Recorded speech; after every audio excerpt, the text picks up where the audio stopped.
This is Countryside News Channel, your official online and cable news channel, giving you the latest information from the province of Lanao del Norte. Countryside News Channel. Dismayado ang mga opisyal sa lalawigan sa Lanao del Norte nga nunot sa ilang hiniusang paringgamot adang sa kampanya pagbatok sa illegal nga droga o kriminalidad. Usa ka resolusyon ang gipagawa sa National Police Commission o NAPOLCOM nga nagmando pagwagtang sa ilang mga police powers sa tagsatagsa niini ka mga munisipyo.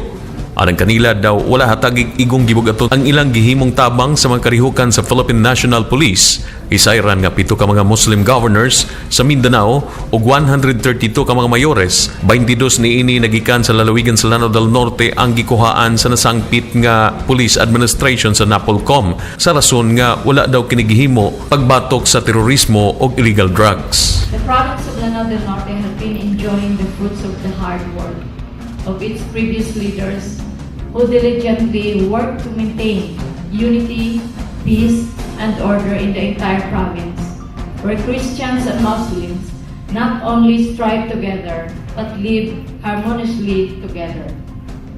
There are a lot of attempts in the past to disrupt the current peace and order situation that our province is enjoying, but all failed miserably.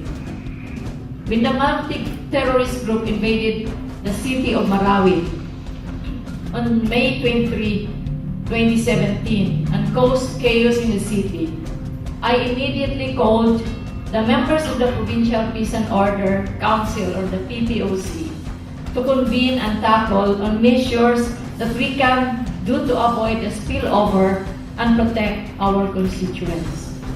Checkpoints were set up with the help of the mayors of each municipalities of the province.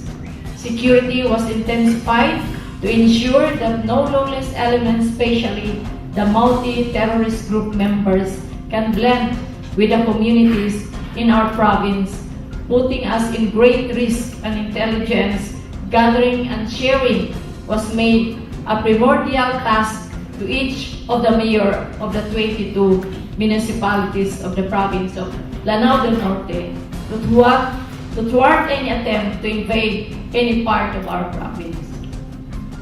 A lot of measures have been employed and exercised through my initiative and with the help of the mayors of our beloved province to address the huge issue of security, being the nearest province from Marawi City, where ISIS sympathizers have spread terrorism. The news that I, together with the 22 municipalities of my province, have been stripped by the NAPOLCOM with a supervisory power over the PNP within our respective jurisdiction is already frustrating by itself. It is unfortunate that our efforts in Lanao del Norte for more than 30 years to maintain peace and order was put to naught by the sweeping, unfounded, baseless withdrawal of our deputization over the PNP by the NAPOLCOM.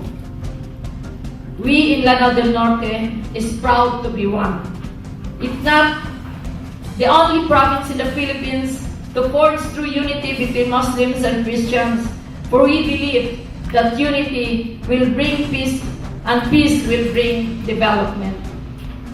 We do not coddle those who has the propensity to spread fear and terror among our people, like what is being insinuated by the NAPOLCOM resolution, and certainly we are not protectors of illegal drug trade who in their assessment have funded the multi-terrorist group activities in Marawi City.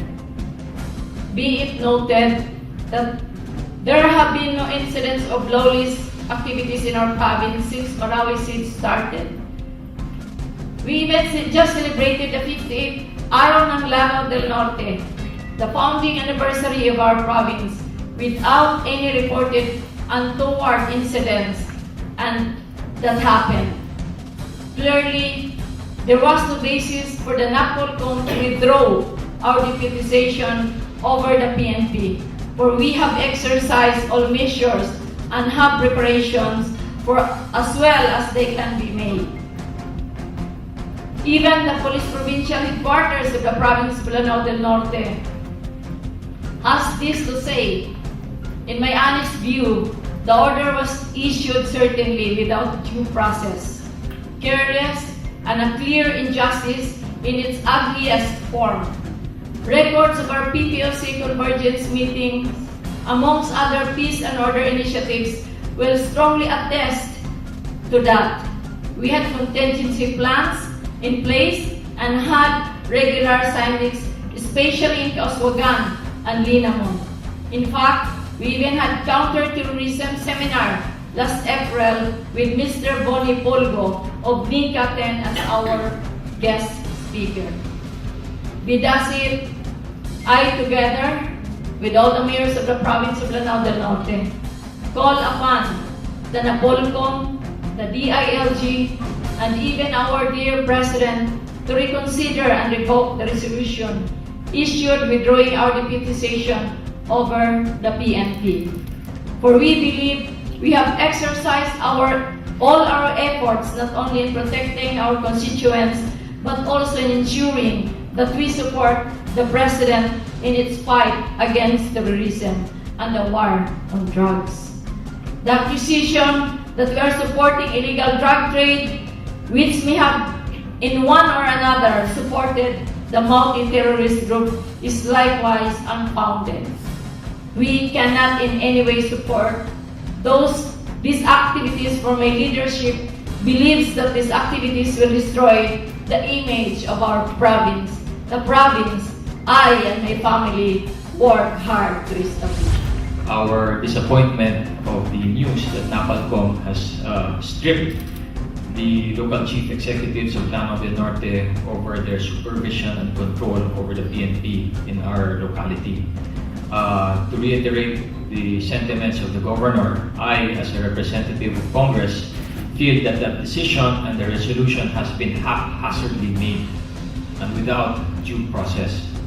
And I'm here supporting our local chief executives, all mayors here present, our provincial governor, and when session resumes, if this issue has not been resolved, I commit that we will compel NAPOLCOM to explain to Congress what is the basis for alleging that the mayors of Lanao del Norte, that the provincial governor of Lanao del Norte has been remiss of their duties in the province of Lanao del Norte.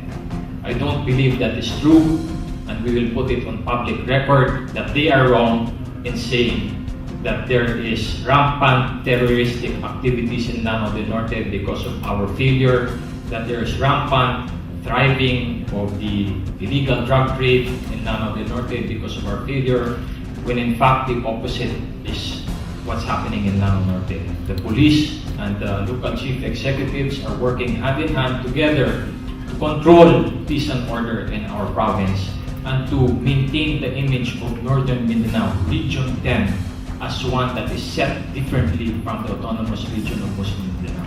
This is a problem not only of Lanao del Norte, but also of our region. And we want to correct that issue, that public sentiment that Lanao del Norte is the black sheep of Region 10 once again. That's wrong. Lanao del Norte is just as good as any other provinces here in our region. In the province of Lanao del Norte,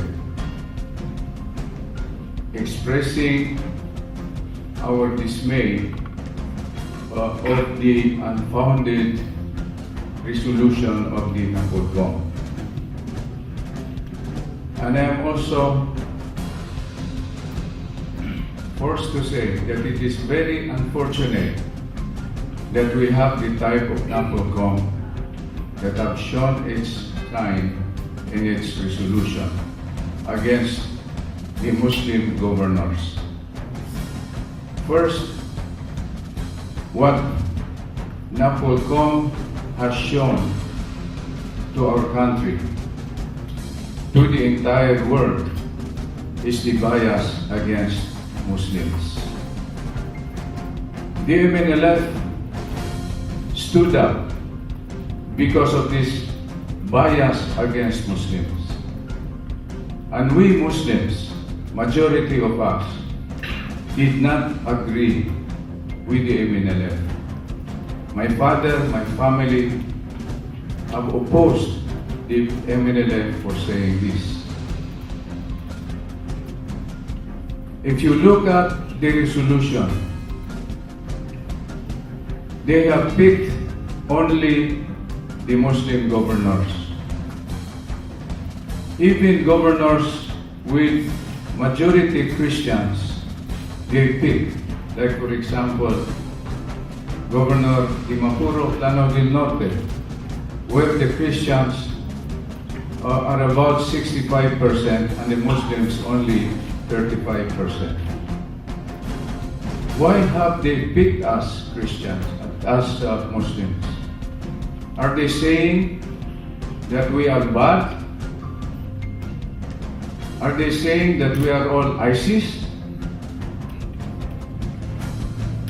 I think this is a show of discrimination of a government agency that has a very big responsibility in keeping peace and order in our country. What they have shown also is that they don't care if we are not united at this time, that we need the unity of our people with our government agencies.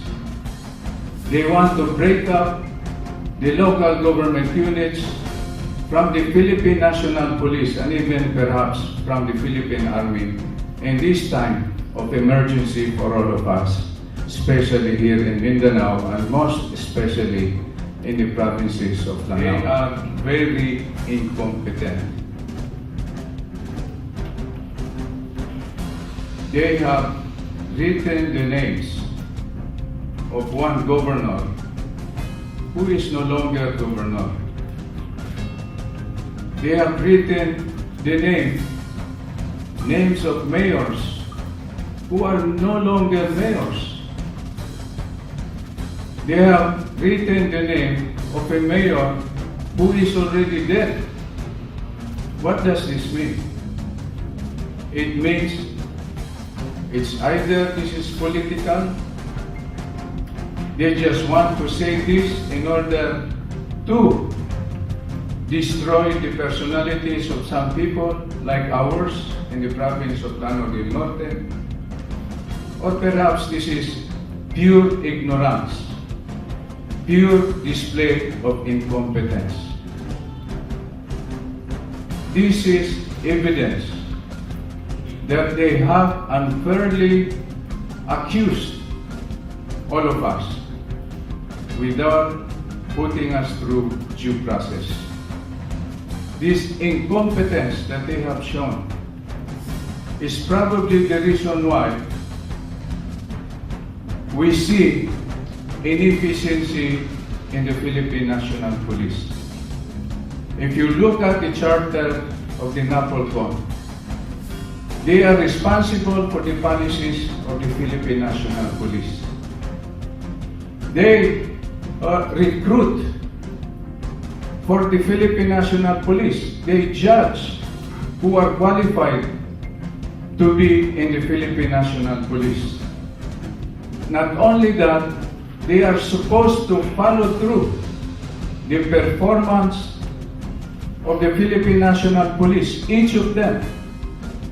And they are supposed to be taken out of the Philippine National Police by the NAPOLCOM if they are not at par with the standards set by the policies of NAPOLCOM.